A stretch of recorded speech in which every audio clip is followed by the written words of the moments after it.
اعوذ باللہ من الشیطان الرجیم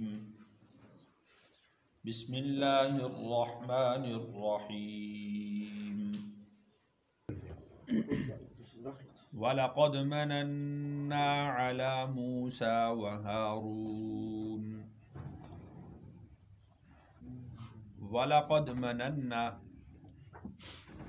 اور البتہ تحقیق ہم نے احسان کیا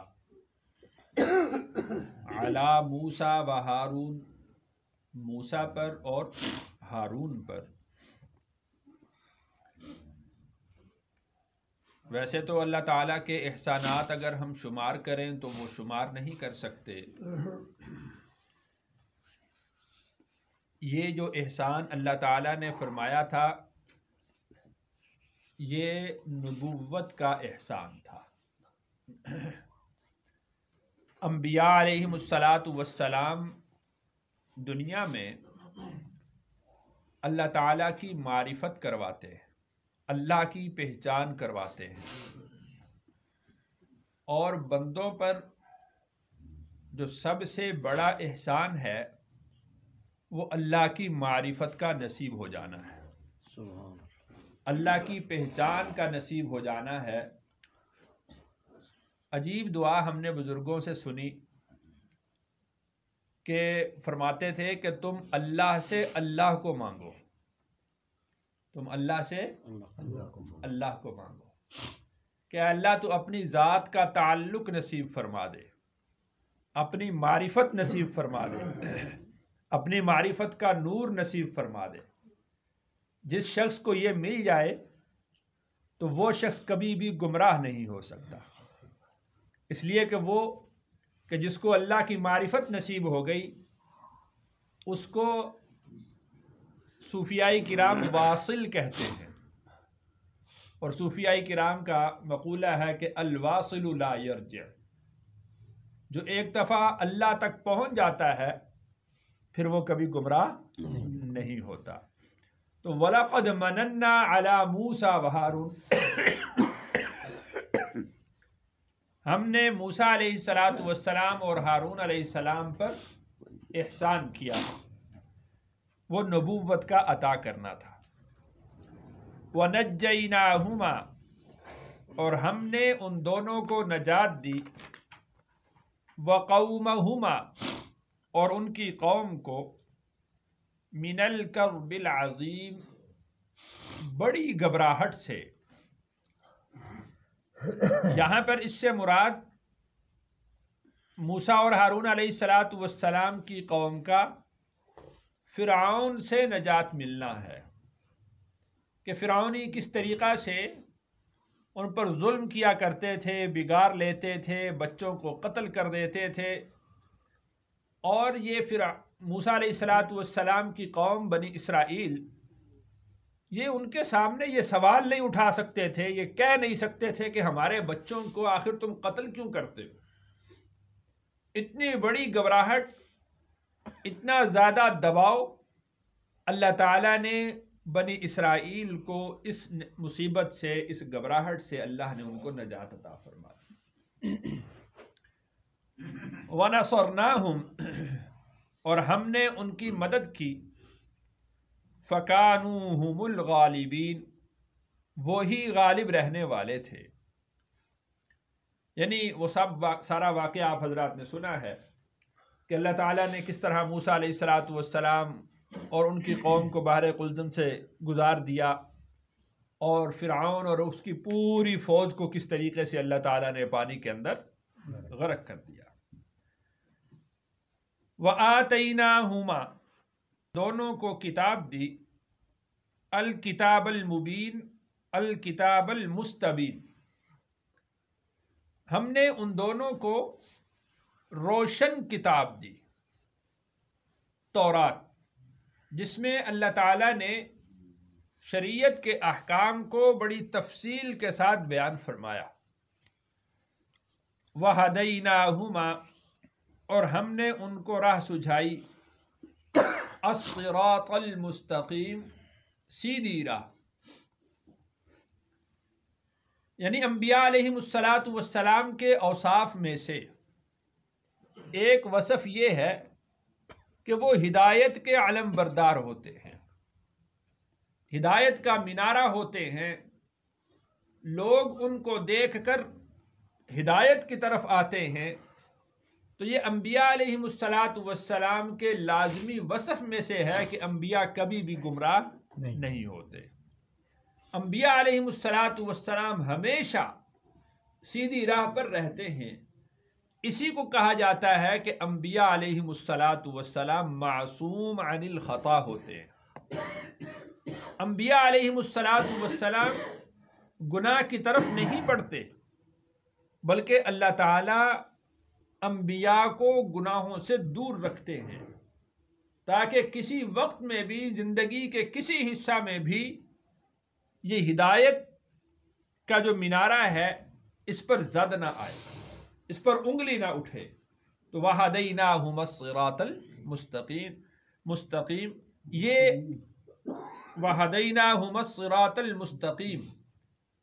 تو انبیاء علیہم السلام کے لازمی اوصاف میں سے معصوم ہونا ہے، عصمت ہے۔ وَتَرَكْنَا عَلَيْهِمَا فِي الْآخِرِينَ، وَتَرَكْنَا، اور ہم نے چھوڑا، عَلَيْهِمَا فِي الْآخِرِينَ، ان دونوں کا ذکر بعد کے لوگوں میں۔ اللہ تعالیٰ انبیاء علیہم السلام کا ذکر جو اس صورت میں فرما رہے ہیں، ان تمام میں اللہ یہ ذکر فرما رہے ہیں کہ ہم نے انبیاء کا ذکر بعد کے لوگوں میں چھوڑ دیا، اور پھر اسی طرح ارشاد فرماتے ہیں کہ سلام علی موسیٰ و ہارون، سلامتی ہو موسیٰ پر بھی اور ہارون پر بھی۔ اس سے پہلے حضرت ابراہیم کا ذکر ہوا، حضرت اسحاق کا ذکر ہوا، حضرت نوح علیہ السلام کا ذکر ہوا، تو ان تمام کے لیے اللہ نے یہ اوصاف بیان فرمائے ہیں۔ تو نیک لوگوں کا ذکر اللہ تعالیٰ اپنے ان کے بعد آنے والے لوگوں کے لیے چھوڑ دیتے ہیں۔ اِنَّا كَذَلِكَ نَجْزِي الْمُحْسِنِينَ، اسی طرح ہم نیکوکار بندوں کو بدلہ دیا کرتے ہیں کہ ان کا ذکر خیر وہ بعد کے لوگوں میں جاری رہتا ہے۔ اِنَّهُمَا مِنْ عِبَادِنَا الْمُؤْمِنِينَ، وہ دونوں ہمارے مومن بندوں میں سے تھے، یعنی موسیٰ علیہ السلام بھی اور ہارون علیہ السلام بھی۔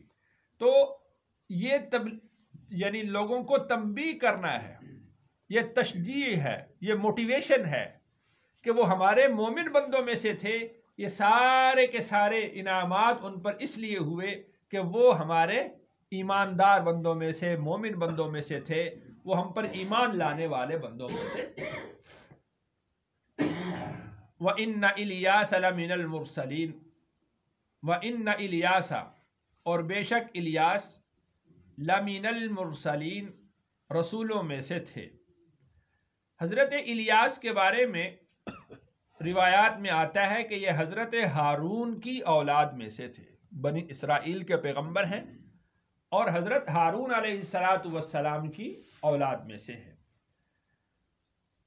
اذ قال لقومہ، جب انہوں نے اپنی قوم سے کہا، الا تتقون، تم ڈرتے نہیں ہو، اتدعون بعلا، کیا تم پکارتے ہو بعل کو، وتذرون احسن الخالقین، اور تم چھوڑتے ہو بہترین پیدا کرنے والے کو۔ کہا جاتا ہے کہ ان کی جو قوم تھی انہوں نے بت پرستی شروع کی تھی اور بتوں کا ایک سردار بنایا تھا جس کا نام بعل رکھا تھا۔ یہ جو یہاں پر قرآن پاک میں بعل کا ذکر ہے، تو یہ ان کا بڑا معبود تھا، بڑا بت تھا جس کو یہ پوجا کرتے تھے، باقی چھوٹے بت تھے۔ اسی سے ہی، اس بت کے نام سے ہی انہوں نے اپنے شہر کا نام بعل بکہ رکھا تھا۔ اور حضرت الیاس علیہ السلام کو اللہ تعالیٰ نے اس بعل بکہ شہر کی طرف ہی مبعوث فرمایا تھا، اور وہاں کے لوگوں کو تنبیہ کیا کرتے تھے، ہدایت دیا کرتے تھے، تبلیغ کیا کرتے تھے۔ تو فرماتے ہیں کہ اتدعون بعلا، کیا تم بعل کو پکارتے ہو، اس کو خدا مان لیتے ہو، اس کو تسلیم کرتے ہو، وتذرون احسن الخالقین، اور تم بہترین پیدا کرنے والے کو چھوڑتے ہو۔ عام لوگ بھی چیزوں کو کاٹ کر اس کو پگھلا کر مختلف چیزیں بنا لیتے ہیں، لیکن ان تمام چیزوں کا بہترین پیدا کرنے والا وہ اللہ ہے۔ اور پھر عام لوگ تو پھر کوئی نہ کوئی چیز بنا لیتے ہیں، کسی چیز کو کاٹ لیا، کسی کو سیدھا کیا، کسی کو بنایا۔ بال تو ایسا ہے کہ جس کو تم نے خود اپنے ہاتھ سے پیدا کیا ہے، وہ تو ظاہری طور پر بھی کوئی چیز بنانے پر قادر نہیں ہے، تو کیا تم اس بال کو پکارتے ہو جو اس قدر عاجز ہے کہ کوئی چیز بنا بھی نہیں سکتا؟ اللہ ربکم، اللہ تمہارے رب ہیں، وَرَبَّ آبَائِكُمُ الْأَوَّلِينَ، اور تمہارے پہلے باپ دادوں کے رب بھی اللہ ہی ہیں۔ فَكَذَّبُوهُ، انہوں نے جھٹلایا ان کو، فَإِنَّهُمْ لَمُحْضَرُونَ، پس بے شک وہ حاضر کیے جائیں گے۔ جس طرح کے مشرکین کا طور طریقہ رہا ہے کہ وہ اپنے سمجھانے والوں کو ہمیشہ جھٹلاتے رہے ہیں، ان کی تکذیب کرتے رہے ہیں، استہزاء کرتے رہے ہیں، تو اسی طریقہ سے حضرت الیاس علیہ السلام کی قوم نے بھی ان کی تکذیب کی، ان کا استہزاء کیا، ان کی بات نہ مانی، تو اللہ نے ارشاد فرمایا فَإِنَّهُمْ لَمُحْضَرُونَ، پس بے شک وہ حاضر کیے جائیں گے۔ یعنی جس طرح باقی لوگوں سے سوال ہوں گے، اسی طریقہ سے ان سے بھی سوال کیا جائے گا۔ جس طرح باقی مشرکوں کو سزا دی جائے گی، اسی طریقہ سے ان کو بھی سزا دی جائے گی۔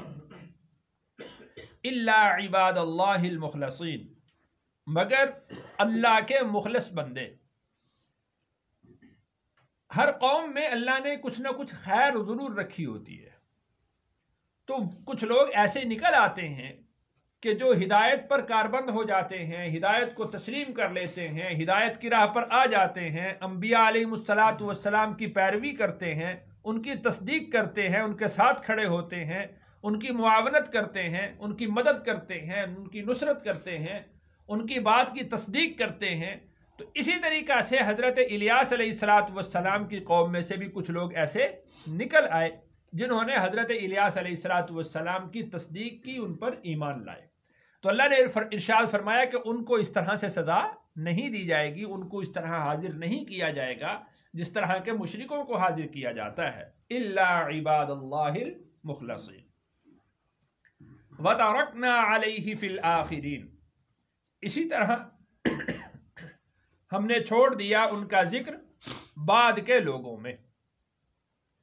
سلام علی الیاسین، سلام ہو الیاسین پر۔ ابتدا میں اللہ نے ذکر فرمایا کہ وَإِنَّ إِلْيَاسَ لَمِنَ الْمُرْسَلِينَ، اور یہاں پر ارشاد فرمایا سلام علی الیاسین۔ اس میں مفسرین کرام کی مختلف آراء ہیں۔ ایک رائے تو یہ ہے کہ الیاس اور الیاسین یہ ایک ہی شخص کے نام ہیں، ایک ہی نبی کے نام ہیں، جس طرح کہ طور سینا بھی کہہ دیا جاتا ہے اور طور سینین کا بھی ذکر قرآن میں آتا ہے، والتین والزیتون وطور سینین، اور طور سینا بھی کہہ دیتے ہیں۔ اسی طریقہ سے الیاس اور الیاسین یہ ایک ہی شخص کے نام ہیں۔ بعض حضرات کی رائے یہ ہے کہ یہ الیاسین کو انہوں نے پھر اعلیٰ یاسین پڑھا ہے، یعنی یاسین کی اولاد پر، تو پھر اس طرح ہوگا کہ حضرت الیاس ان کے آباء و اجداد میں سے کسی کا نام یاسین ہوگا، جیسا کہ حضرت الیاس نے اپنی قوم کو مخاطب کرتے ہوئے یہ بات کہی تھی کہ اللہ ربکم و رب آبائکم الاولین، باپ دادوں کا ذکر فرمایا۔ تو ہو سکتا ہے کہ حضرت الیاس علیہ السلام کے باپ دادوں میں کسی نبی کا نام یاسین ہو، تو جس طرح سے ان کے باپ دادا ہدایت پر قائم رہے ہیں اور ان لوگوں کے باپ دادا گمراہی پر رہے ہیں، تو پرانا کوئی تذکرہ کیا ہو اور اس میں اللہ نے ذکر فرمایا ہو کہ سلام علی الیاسین، تو آل یاسین سے مراد ان کے باپ دادا ہوں گے۔ آگے اللہ ارشاد فرماتے ہیں کہ انا کذالک نجزی المحسنین، اسی طریقہ سے ہم نیکوکاروں کو بدلہ دیا کرتے ہیں۔ انہو من عبادنا المؤمنین، بے شک وہ ہمارے مومن بندوں میں سے تھے۔ تو ان کا ذکر اللہ تعالیٰ نے بعد کے لوگوں میں چھوڑ دیا، ان کو اللہ نے ہدایت پر قائم رکھا اور ان پر سلامتی اللہ تعالیٰ کی طرف سے نازل ہو۔ اللہ تعالیٰ سے دعا ہے اللہ تعالیٰ مجھے اور آپ کو ہدایت پر قائم رکھے۔ الحمدللہ رب العالمین والصلاة والسلام علی سید الرسول وخاتم الانبیاء والمرسلین۔ ربنا آتنا فی الدنیا حسنة وفی الآخرة حسنة وقنا عذاب النار۔ اللهم علمنا الكتاب وفقهنا في الدين، اللهم علمنا الكتاب وفقهنا في الدين، اللهم علمنا الكتاب وفقهنا في الدين۔